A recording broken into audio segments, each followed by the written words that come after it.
All right, so this be section 8.6, and this be the third section that we're talking about area between curves. So how is this any different from the last two?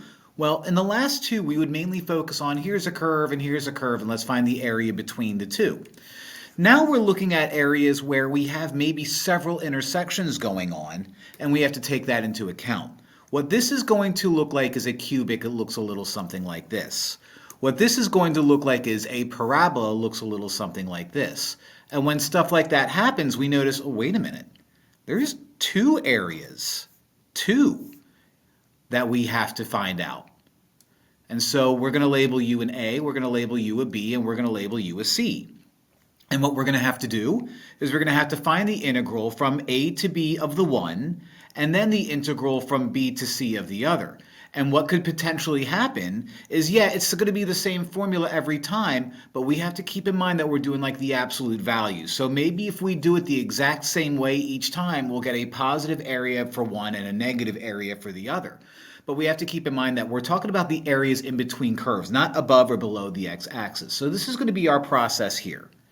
So problem one is find the x values of the points of intersection and label them from smallest to largest A, B to C. So we're going to walk through this process step by step.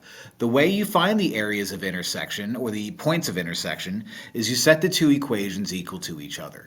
2x cubed minus x squared minus 7x equals x squared plus 5x. Okay.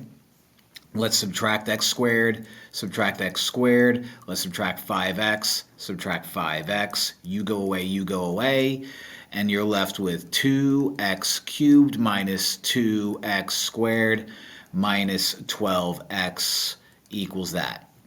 We can factor out a 2 and an x, and that leaves us with 2x times x squared minus x minus 6. Set that equal to 0. And we have 2x, factor that out to x minus 3, x plus 2. So using the zero product property, our magic numbers are going to be 2x equals 0 gives us a 0, x minus 3 equals 0 gives us a positive 3, and x plus 2 equals 0 gives us a negative 2.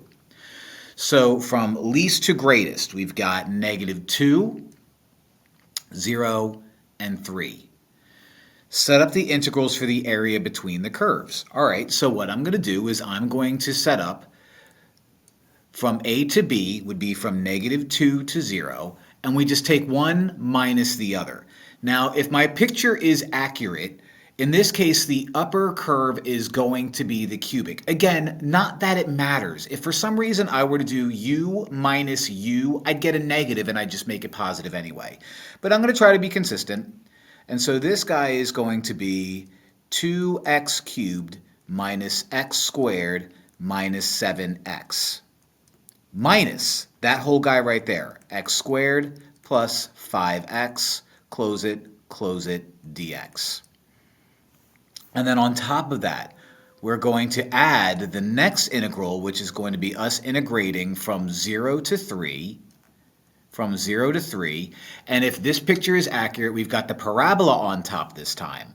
So we're going to do x squared plus 5x minus parentheses 2x cubed minus x squared minus 7x, close it, bracket it, dx. Now it looks like for this problem all we need to worry about is just the setup and not actually doing the problem. So we're not going to do the problem because I don't have all the space in the world, and I'm going to have like other videos where I actually do the problem. So we're going to leave this like that. But yeah, this is what you would do. And if for some reason I set this up incorrectly and I got negative areas for either of them, make them positive. And when you're done, you add them both up and you get your area between those curves. Hope this helps.